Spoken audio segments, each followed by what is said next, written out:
Alrighty, everyone. Welcome back to DSP versus the Internet, episode 33 for October 1st, 2023. Let's roll right into more Ultra member submissions. Here we go.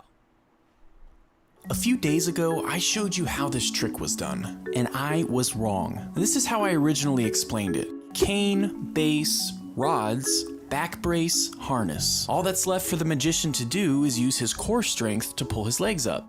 Well, this magician, known as Special Head, left a comment on my TikTok. He also made a response video proving that my theory is wrong. There appears to be no base or harness. In fact, Special Head has some other videos online where he just touches someone's head and levitates. So what's going on here? What's the real explanation to this trick? The answer is that I have no idea. You can't stack draw 4 or draw 2 cards. Let me tell you something. That's the way I was taught, and that's the way you gonna eat this L. Take it or leave it. Don't pull out no rule book, because then I'm gonna pull out these hands. What? We get violent around here. No, inside it smells like Up Dog. What's up, dog? Nothing much. Just get the hell out of here. Mercedes, who took a charging spot, and whether this is an electric car or not does not matter. Oh, here we go. So this is our offender. Lady, do you realize that you parked in a charging spot that this guy actually needed, and you aren't plugged in to this spot, and there's no parking? F you. I tried to plug in and charge there because there was a car parked there, and that charger does not work. This charger right here, or the other side that says out of order? Other side. I don't use this side for whole But car. you still took up a spot that guy could have taken. There, and I parked here. And I'm allowed to park here because I wanted to charge. But you're not charging your car. Because the charger's broken, asshole. Oh, so because you charged bad, you're calling me names. Because I charged bad? I didn't I mean, charge because bad. you parked bad, I you're didn't calling park me bad names. either. There was a car coming. I believe you're also parked in the no parking zone. Do you see where it says no parking under your tires? Are you a policeman here? I am with the Hey You Suck at Parking Association, otherwise known as Park Narcs. We go around all over the place, looking for people who park badly, just so we can let them know that they're being inconsiderate. So So this guy's at Hey You Suck at Parking, and he goes around and he bothers people who parked poorly. Is that what this is? Now I will admit something to you. It is a pet peeve of mine, people who park very poorly. There's a difference between, oh, I accidentally didn't straighten my car, versus, oh, I just did not care. I literally just drove in, didn't even aim. I'm half into someone else's spot. That really bothers me because sometimes you need that spot and you can't. There's a lot of times, actually, where I go to park in a parking lot out here in Washington. Just so you guys know, Washington State's considered a green state. We don't usually have big parking spaces. A lot of the spaces out here are designed specifically for compact cars. And if people park like an asshole, you're basically ruining a bunch of parking spaces for people, right? And it drives me nuts. It does. It is a pet peeve of mine. However, do I actively feel like what this guy is doing is going to actually help the situation? No, I don't. I don't think so. You know what needs to happen? A cop needs to come and ticket people. If people received parking tickets for not parking properly, then they wouldn't park improperly ever again. Because they're like, shit, this is a $100 parking ticket. I have to pay it now. I'm never going to do that again. But we don't have that. In the United States, we have... Basically, cops can't even handle most crimes these days, especially around here, again, in Washington State. You know, someone stole a tire off my car, and the cops never even investigated it. You know what I mean? If we had better enforcement of the actual law, you wouldn't need people like this guy going around to harass people for not parking properly. I'm just saying. There's solutions to these problems, and it's not guy from TikTok pulls out his phone and yells at you. Because this is not going to work. Next time that they would do better. Will you do better next time? Absolutely not. Absolutely not. And that's just exactly what I keep telling people. People don't care when they have money because they suck at parking. What are you doing at Gelson's? Exactly my point. Rich people don't care about anybody but themselves. I'll give this for your doggy. You might want to give that to someone else. Well, but this is for you. This is for you because you suck at parking. I just want you to try remember it. this. You can take it with you. It's Did you okay. not It's just a memory understand? She thing. said she So does not next care time about you? park, you can realize that. I'm taking a guess that you're not married because you would annoy anyone. That is wonderful. Now you have a good rest of your day. Yo, And that was the please, best. next time, do No, better. she fucking roasted this dude's Stop nuts over the annoying calls, dude. You really need to get the policeman in here to give you an annoyance. You know what? If the security came by, you would get a ticket from security here. So, just next time, stop. She stuff in your absolutely apartment destroyed and it. Do better. Everybody. To all the kids that have dreams of being successful like you, what advice could you give them? Be successful like me. Okay, believe in yourself, even if anyone else believes in you. Got that ultimate confidence like you do. You're very confident. Thank you. Yeah. And just believe in yourself. But that's not This is right. 3 I used tips to in a work row, here. same Well, tip. Things change. Sorry they didn't run it by you first. Darn, I missed what he said. Used to work here. Well, I used to be happy. Then you walked in. Can you? All right, that's it. What's next? Talk to George and tell him to let Mark. So, Back to the Future the game, funny moments montage. It's 12 minutes long. I'm probably not going to watch the whole thing. For those who don't know, Back to the Future the game was actually a early Telltale game from, geez, it was like the very early days of when I was a YouTuber. So this was before they made The Walking Dead, before they made Tales from the Borderlands, before they made Game of Thrones, before they even made The Wolf Among Us. This is much earlier than that. I think they only had made one other major game before this, or two. I think there was Sam & Max, and there was Jurassic Park. So this was one that was right after those. They were basically getting this intellectual property, and they were making these themed games. And I thought it was cool because essentially what this game is a kind of a what-if scenario.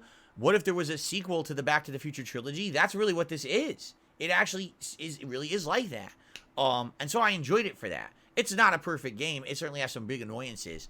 Like, it's hard to figure out some things you're supposed to do. But we'll just watch a little bit of this. We're not going to watch a lot of it. Well, let's see what we've got here. Again, it's more of my old I have been content. trying to talk to George for the past. Look, I won't let me talk to him. Look, it won't let me talk to him. The glitch? I can't talk to him. Look, I'm pressing X. I cannot talk to George. Huh. Look! Hey, Dad. What the fuck? It worked! Oh my god! I was just mashing super hard and all of a sudden it worked. Jill, I really need your rocket drill. I really, really need your rocket drill. Can I see your rocket powered drill? Of course, of course. Naturally, it's just a scale model, but it's nearly operational. I can show it to you, say, first thing in the This is morning. supposed to be young professor. Like, this I is need a Doc fully Brown. operational model. I need a Professor, full-size wow. model. I This need is it Doc tonight. Brown when he's younger. It's no good. I need to see a full-size model. That's fully operational. Tonight. I'll have to award the patent. Edna Strickland thinks your soup kitchen might not be on the up and up. That dame gets on my nerves. Got a great pair of gams, though. Isn't that Arthur McFly's hat you're holding? It was McFly's hat. Now, It's my peanut bowl. What a douche. I love it.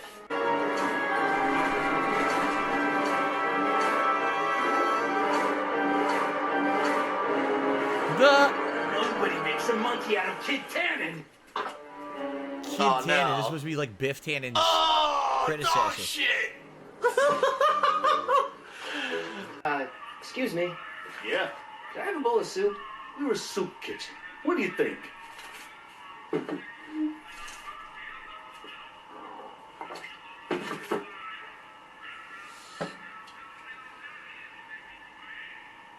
No. He shakes his head. Ugh. I can't just let strangers invade my parents' house. What do we know about these people? They're friendly, they're well behaved, and they're sober. We'll say that. They're sober. It says so right in the name. Well, okay, but a pop needs his peace and quiet at the end of the day. This meeting is sure to be too noisy for him. Alright, we can wear earplugs with stronger noise, they'll be quiet. They'll be quiet. You'll be quiet, right? Oh, yes. I play my tambourine very. Oh god! Tambourine. That? Spot. What? Eh. This is just, it's just okay. It's probably better in the context of the game, but yeah, it's all right.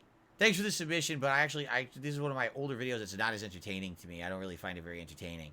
Derek is saying the original game was announced in 2010, and I played it in February 2011. So one of my older gameplay videos for sure. Okay, let's continue. Did you click this video for a reason, or did you come across it by coincidence? A horror submission, I believe, from Rob Gavigan. Cool. So Rob Gavigan is someone we reacted to last year a lot. I actually did a whole marathon reacting to his content, and then we did some more on Halloween. So let's see what this one is. Unbelievable coincidences that really happened. Okay. Here we go.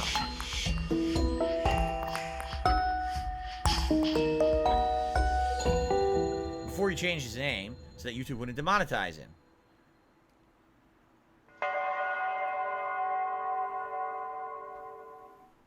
Joseph Aigner was a painter in 19th century Austria.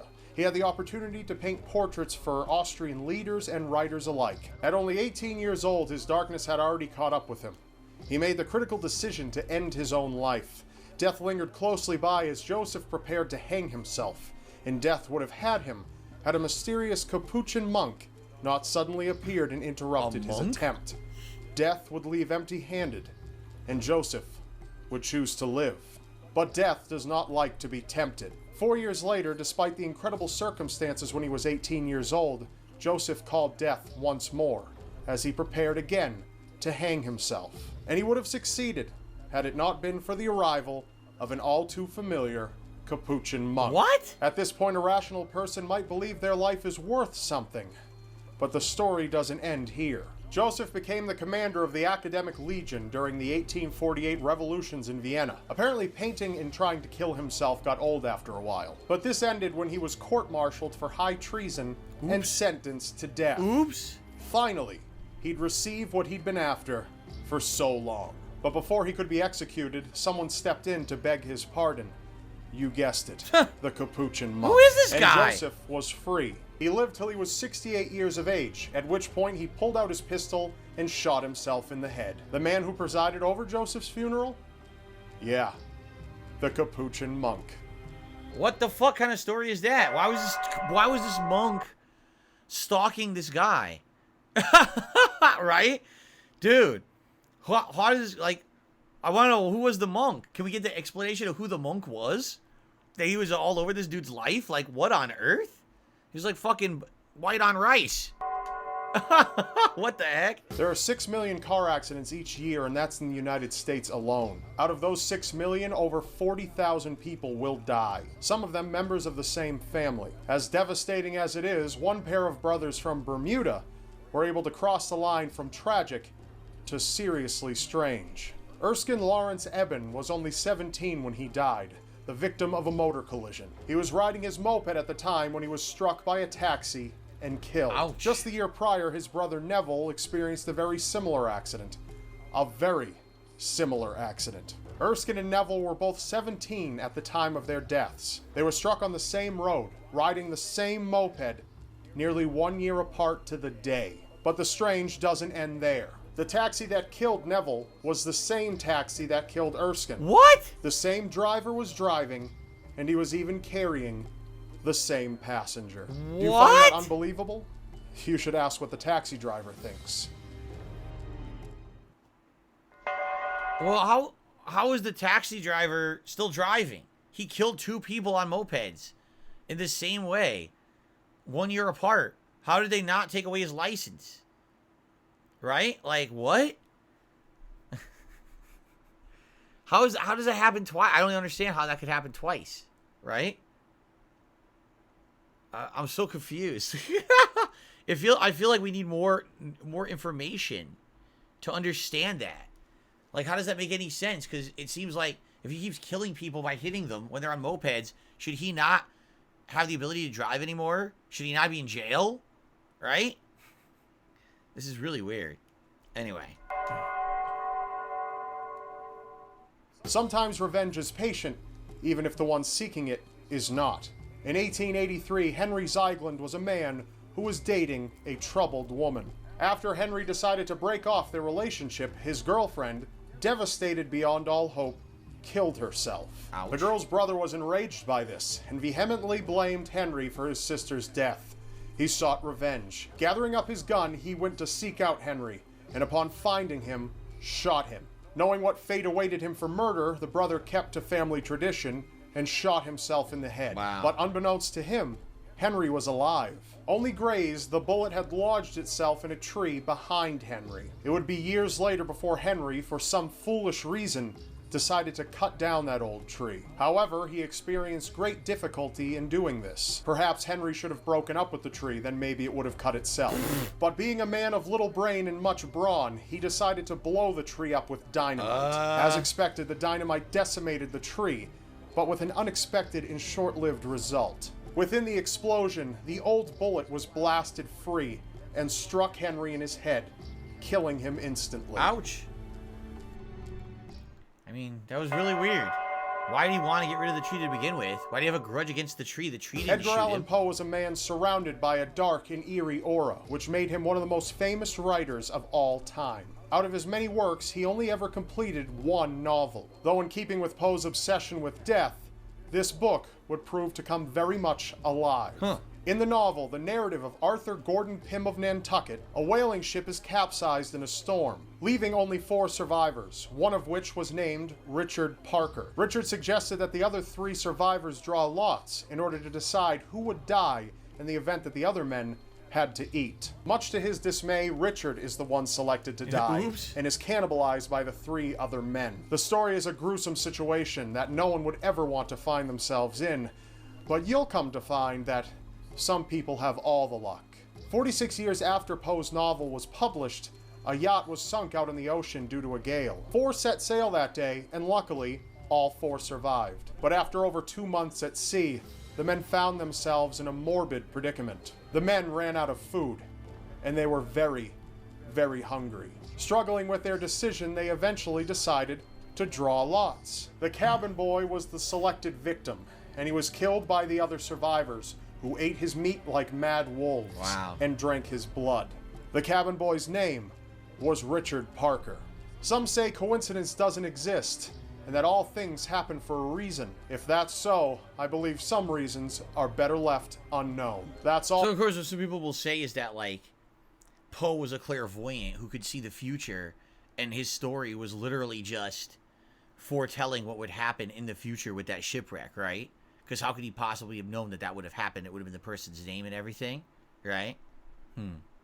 I will watch one more part before we, one more video before we split the part here.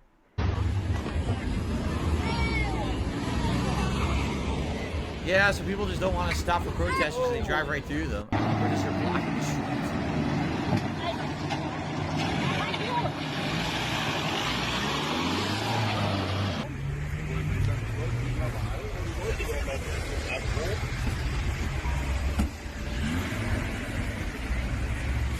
He's gonna get crushed.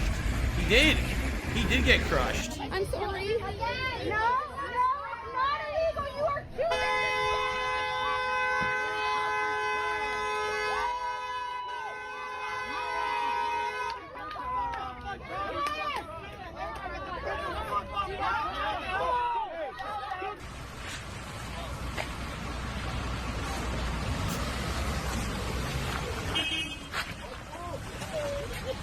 What? I mean, someone just said in the chat, what's going on? These are protesters, all right? And they're protesting things that they feel are very important, like oil use, destroying the planet and things like that, okay? So what they do is they do these stunts. This is exactly what this is. They're trying to block traffic in the hopes that this will happen. So when this happens, now people will watch this video and find out about their cause. But is this effective? Like, honestly, when you watch this, are you thinking, wow, totally, man. Wow, oil. We totally should stop using oil. Or do you think, wow, these people are fucking assholes who are just ruining everyone's lives around them for the sake of trying to get a message across or awareness? You know what I'm saying? Like, is this effective at all? At all? Is this effective protest? I don't think it is. You can disagree with me if you think this is effective protest to get your message out, but I don't think it is. I think this is basically cause a public disturbance, cause an annoyance. You know what I'm saying? In order to get a publicity stunt, essentially. Because then if they get on the news, oh, protesters caused a scene down at the highway today when 2 of them were struck by a car because they were hindering traffic and the people in the cars wouldn't stop driving, right? I just don't think this is effective at all in any way. I think this is dumb way. This is not an effective way to get your message across. This is not going to stop people from using oil. This is not going to stop people from doing anything the way that they're doing this. You know what I'm saying? But I'm not a political guy, and I couldn't tell you what the effective way would be. I just think this is ineffective. Okay?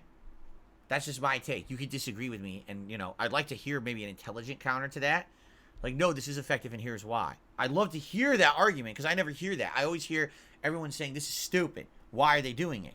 Not, here's why this is effective. And I've never heard anyone explain or rationalize how that kind of protest is effective. All right, there's one. We can do one more video before we split the part. Here we go. Where's my sandwich? Here you are, dear, just the way you like it.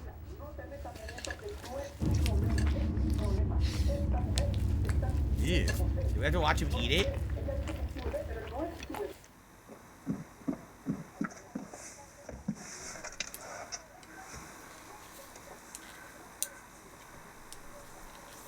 Mercy! Make me another sandwich!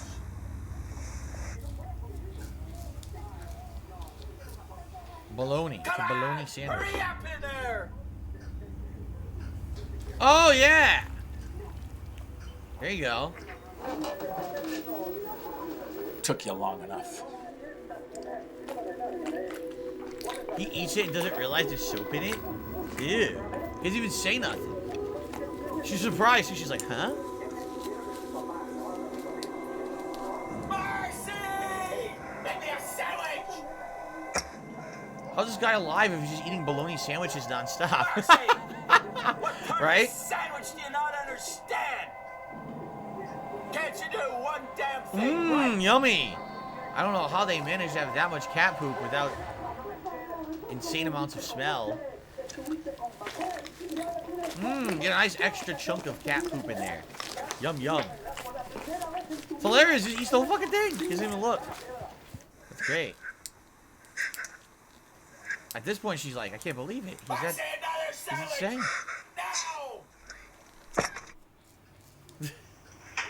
Hurry up in there! Mercy, what are you doing?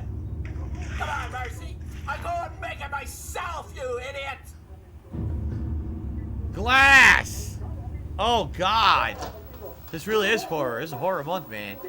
Here, eat this fucking glass. He still doesn't realize it. Yummy. Yummy! Oh my God.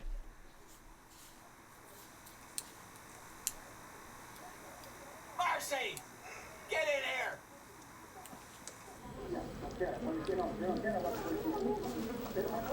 What is it, dear? Oh my God! Another sandwich? Oh my God. She's just nuts. Wow, that's creepy, dude. Whoa, make me a sandwich, short horror film. So she was just nuts. He never was asking for a sandwich. Maybe he was abusive to her when he was alive. So she was emotionally messed up in the head and kept imagining after he died there that he was asking for more sandwiches. So she kept making him the same sandwich. Yeah, dude, it's nuts. That's a crazy short horror one. Wow, that was good. I like that. See, I like horror. I actually enjoyed that. That was a good one.